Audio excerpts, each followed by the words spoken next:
नमस्कार, Asian public TV में आपका स्वागत है। मैं हूं doctor Shishir Upadhyay. Asian public TV international खबरों में पहली खबर अमेरिका से। अमेरिकी अंतरिक्ष एजेंसी नासा के नाम पर कई रिकॉर्ड दर्ज हैं। अंतरिक्ष विज्ञान के इस क्षेत्र में इस एजेंसी का नाम लोग बड़े सम्मान से लेते हैं। हालांकि अब एक शख्स को नासा बड़ा सदमा दे गया। इसके बाद उसने अंतरिक्ष एजेंसी के खिलाफ मुकदमा ठोक दिया है। यह शख्स अमेरिका के फ्लोरिडा स्थित नेपल्स का रहने वाला है। उसने नासा से $80,000 यानी करीब 67 लाख रुपए मुआवजे की मांग की है। मीडिया रिपोर्ट के मुताबिक यह घटना 1 साल 8 मार्च की है। इस साल नेपल्स में एलेंद्रो अटोरो के घर पर अंतरिक्ष से एक बड़ा सा मलबा आ गिरा। इस मलबे से उसके घर की छत से लेकर फर्श तक में छेद कर दिया। दुनिया के सबसे अमीर लोगों में शुमार एलन मस्क के 12वें बच्चे के पिता बने हैं। इस साल की शुरुआत में न्यूरोलिंक की कार्यकारी शिवान जिलिस के साथ उन्होंने अपने तीसरे बच्चे का स्वागत किया। दोनों पहले से ही जुड़वा बच्चों के माता पिता हैं। मस्क ने 2021 में जिलिस के साथ जुड़वा बच्चे स्टाइडर और एजियोर का स्वागत किया था। कपल ने अपने परिवार के इस नए सदस्य के बारे में सार्वजनिक तौर पर घोषणा नहीं की है। मस्क ने अब तक कुल 12 बच्चे मस्क के हो गए हैं।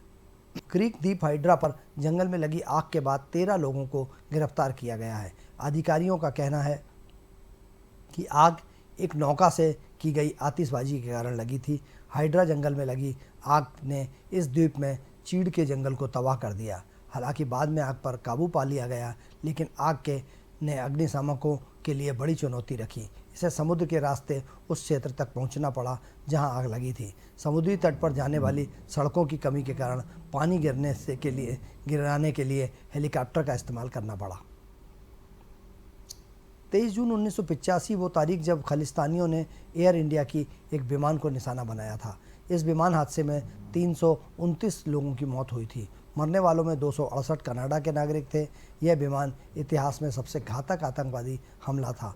खालिस्तानी आतंकवादियों ने ऑपरेशन ब्लू स्टार का बदला लेने के लिए विमान पर हमला किया था।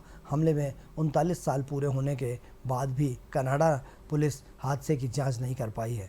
कनाडा की पुलिस ने कहा कि एयर इंडिया की फ़्लाइट संख्या 182 को बम से उड़ाने की जांच अब भी जारी है। यह आतंकी हमले की सबसे लंबी और सबसे जटिल जांच में से एक है। पाकिस्तान से खबर है। सत्तारूढ़ पाकिस्तान मुस्लिम लीग नवाज ने संघीय बजट और विकास निधि के आवंटन पर अपने प्रमुख सहयोगी बिलावल भुट्टो जरदारी के नेतृत्व वाली पीपुल्स पार्टी की सभी मांगों को स्वीकार कर लिया है। इस हफ्ते की शुरुआत में प्रधानमंत्री शहबाज शरीफ ने पीपीपी प्रमुख बिलावल भुट्टो जरदारी को आश्वासन दिया था कि बजट को लेकर सत्तारूढ़ गठबंधन सहयोगियों के बीच तनाव बढ़ाने के बाद सरकार एक समिति बनाकर कई मुद्दों पर सहयोगियों की आपत्तियों को दूर करने के लिए कदम उठाएगी। रूस के दागिस्तान में हुए आतंकी हमले में के पादरी और पुलिसकर्मियों समेत कुल 15 लोगों की मौत हुई। शुरुआती आंकड़ों में 7 लोगों की मौत की खबर आई थी। आतंकियों ने रूस के 2 चर्च, एक सिनेगा और एक पुलिस पोस्ट पर हमला किया था। इन हमलों में एक पादरी की मौत होने की पुष्टि हुई है। इसके अलावा कई पुलिसकर्मी और नागरिकों के मारे जाने की खबर है।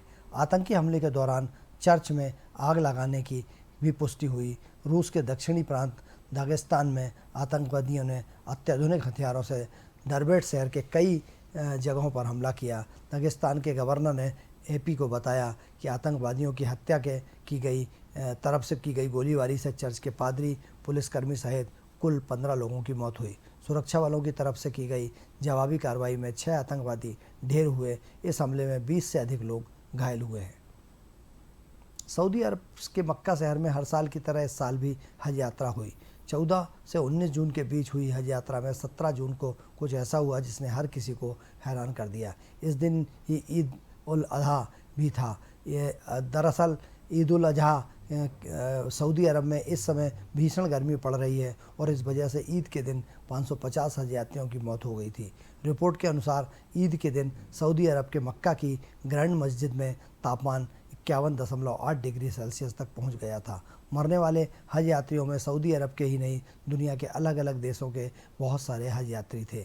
भारत के भी करीब 100 हज यात्री गर्मी की वजह से मारे गए हैं। 3 दिन में ही यह आंकड़ा बढ़कर 1000 पहुंच गया और अब यह आंकड़ा और बढ़ गया है। दक्षिण कोरिया की राजधानी के पास लिथियम बैटरी बनाने वाली एक फैक्ट्री में आग लग गई, जिसमें एक व्यक्ति की मौत हो गई जबकि 3 अन्य घायल हो गए। वहीं 20 से अधिक लोगों को कुछ पता नहीं लग पा रहा है। स्थानीय अग्निशमन अधिकारी किंग यिंग यंग ने बताया कि सियोल के दक्षिण में हासोंग स्थित कारखाने में बचाव कार्य जारी है। उन्होंने कहा कि 23 लोगों के लापता होने की खबर है। पहचान करना मुश्किल होगा क्योंकि माना जा रहा है कि कर्मचारियों का एक रजिस्टर जल गया है। श्रीलंकाई नौसेना ने अपने जल क्षेत्र में कथित तौर पर अवैध तरीके से मछली पकड़ने के आरोप में 18 भारतीय मछुआरों को गिरफ्तार किया है। साथ ही मछली पकड़ने वाली 3 नौकाओं को जब्त कर लिया है। एक मीडिया रिपोर्ट में यह जानकारी दी है कि रिपोर्ट के मुताबिक तलाशी अभियान के दौरान मछुआरों को डेलफ्ट द्वीप समूह के पास उत्तरी सागर से गिरफ्तार किया गया है। नौसेना के प्रवक्ता कैप्टन गायन विक्रमस्कुरिया ने बताया कि गिरफ्तार मछुआरों को आगे की कानूनी कार्रवाई के लिए काकेसस्तुरई बंदरगाह ले जाया गया है। ब्रिटेन में आम चुनाव के ऐलान के पहले कुछ चुनाव की तारीखों को लेकर सट्टेबाजियों के आरोपों के कंजर्वेटिव पार्टी को सवाल के घेरे में खड़ा कर दिया है। पार्टी के एक नेता को इस मामले में पहले ही गिरफ्तार किया गया है और कुछ अन्य नेताओं को भी सट्टेबाजी के आरोप लगे हैं। अब इस बीच खबर आई है कि प्रधानमंत्री ऋषि सुनक की कंजर्वेटिव पार्टी के एक और अधिकारी पर सट्टेबाजी के आरोप लगे हैं। आरोपी अधिकारी भी चुनाव की तारीखों के आधिकारिक ऐलान से पहले सट्टेबाजी करने में शामिल थे। एशियन पब्लिक टीवी पर इंटरनेशनल खबरों में फिलहाल इतना ही। आप बने रहिए एशियन पब्लिक टीवी पर। मुझे दीजिए इजाज़त। नमस्कार।